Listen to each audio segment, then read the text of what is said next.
नादिया साहब, ये कल आपने जो इंटरव्यू देखा जरदारी साहब का, ये उसके बाद आपको कोई हैरत हुई कि बहुत सारी बातों में जरदारी साहब की राय बिलावल साहब से बिल्कुल मुख्तलिफ है और फिर अब वो खुलकर आकर उस राय का इजहार भी कर रहे हैं। वो यहाँ तक कह रहे हैं कि आने वाले इलेक्शन के बाद अभी कुछ फैसला नहीं हुआ कि बिलावल साहब प्राइम मिनिस्टरशिप के कैंडिडेट भी होंगे। तो ये जो अटेंशन बिलावल साहब इतने जलसों के बाद नहीं हासिल कर सके, वो जरदारी साहब ने 2 घंटे के इंटरव्यू में हासिल कर लिए। यही वजह है कि बिलावल भुट्टो जरदारी साहब दुबई भी चले गए। देखिए, शाज़िया मलिक साहिबा की मैं बहुत ज्यादा रिस्पेक्ट करती हूँ, लेकिन सही के ज़ाहिर है वो अपनी पार्टी को डिफेंड करेंगी और वो अपना पर्सपेक्टिव यहाँ पर बयान करेंगी, अपना बयानिया देंगी जो पार्टी का बयानिया। उनका काम है, ज़ाहिर है वो पार्टी मेंबर है, पार्टी को डिफेंड करेंगी।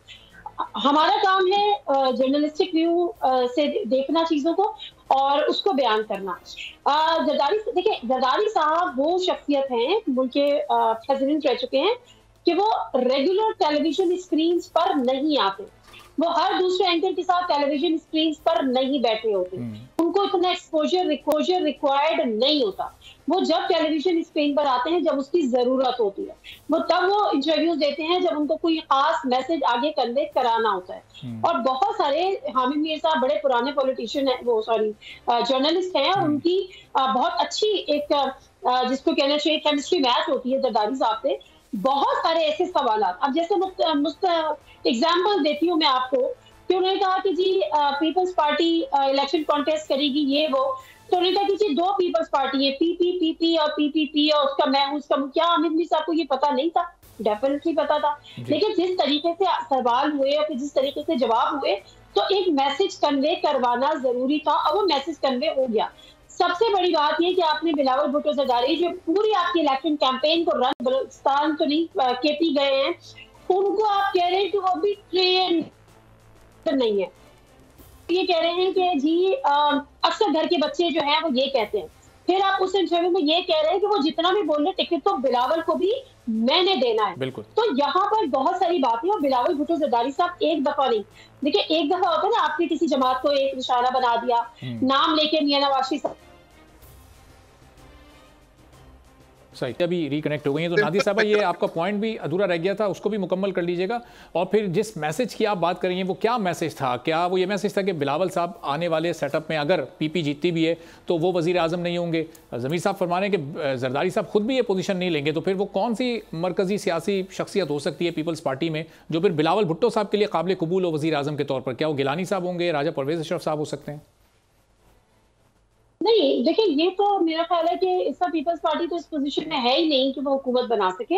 और मैं आपको ये भी बताऊं बाप के जो ऑफ द रिकॉर्ड जो गुफ्तगू होती है या ऑफ द रिकॉर्ड जो मुलाकातें होती हैं, उसमें पीपल्स पार्टी इस चीज को रियलाइज कर चुकी है। उनके बड़े सीनियर लोग ये बात करते हैं कि बिलावल भुट्टो जरदारी साहब जो हैं वो अपोजिशन लीडर होंगे।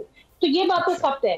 अच्छा, दूसरी बात ये कि जो जरदारी साहब है ना, जो जरदारी साहब बात कर रहे हैं, जरदारी साहब को पता है कि ये जो प्रेसिडेंट हाउस है, चाहे वो प्राइम मिनिस्टर हाउस है, चाहे वो हुकूमती जो पावर कॉरिडोर्स हैं, उनके रास्ते कहाँ से होकर गुजरते हैं।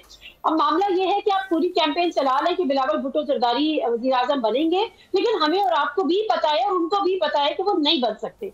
बट दूसरी तरफ एक ऑप्शन अभी जरदारी साहब खुला रखना चाह रहे हैं, वो ये है कि वो ये चाहते हैं कि चाहे नून लीग के साथ भी नून लीग भी हुकूमत बना ले, लेकिन नून लीग के साथ इतना आगे तक ऐसे बयानात नहीं देने, इसलिए कहीं ना कहीं वो उसको कॉम्पनसेट कर रहे हैं कि ऐसे बयानात नहीं देने जो उनकी प्रेसिडेंट हाउस तक जाने में रुकावट बन सके। अच्छा। जरदारी साहब जो है वो बड़ी कैलकुलेटेड मूव चल रहे हैं और वो ये सोच रहे हैं कि ठीक है, अगर बिलावल भुट्टो जरदारी साहब नहीं भी बनते वजीर आजम, तो कम से कम मैं दोबारा से जो है वो प्रेसिडेंट ऑफ पाकिस्तान बनने का शर्फ हासिल करूं और एक दफा फिर प्रेसिडेंसी में जाऊं। इसका मतलब नादिया साहब, अगर जरदारी साहब के माइंड में ये है कि प्रेसिडेंटशिप उनके पास हो, प्राइम मिनिस्टरशिप पीएमएल इनके पास हो, तो फिर मुल्क में ऑपोजिशन जमात कौन सी होगी? चूंकि इस वक्त जो पाकिस्तान तहरीक इंसाफ को हम देख रहे हैं वो तो बिल्कुल महदूद हो चुकी है। जरदारी साहब अगर प्रेसिडेंट होंगे नादिया साहब, तो फिर बिलावल साहब ऑपोजिशन लीडर कैसे? जी, जरदारी साहब अगर प्रेसिडेंट होंगे तो बिलावल साहब ऑपोजिशन लीडर फिर कैसे बन सकते हैं? फिर पाकिस्तान पीपल्स पार्टी जाहिर है फिर ऑपोजिशन में तो नहीं होगी।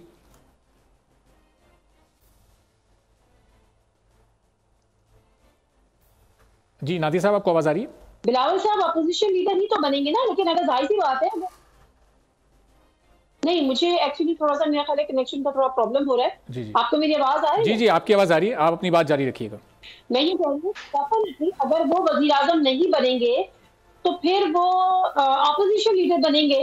जो पीटीआई की सूरत हाल है वो हमारे और आपके सामने है। मैं नहीं कहती कि वो कुछ अपना शेयर नहीं ले पाएंगे आगे, लेकिन कितना ले पाएंगे ये एक बहुत बड़ा सवालिया निशान है। बट अगेन पीपल्स पार्टी, मैं तो उन लोगों की बात बता रही हूँ जो ऑफ द रिकॉर्ड ये कहते हुए पाए गए हैं, और मेरी हमारी भी बात होती है, मुलाकात होती है, तो वो ज़हनी तौर पे तैयार हैं कि बिलावल भुट्टो ज़रदारी साहब जो है वो वज़ीर आज़म ना सही लेकिन अपोजिशन लीडर जरूर बनेंगे। अच्छा, सब्सक्राइब करें और बेल दबाएं ताकि कोई खबर रह न जाए।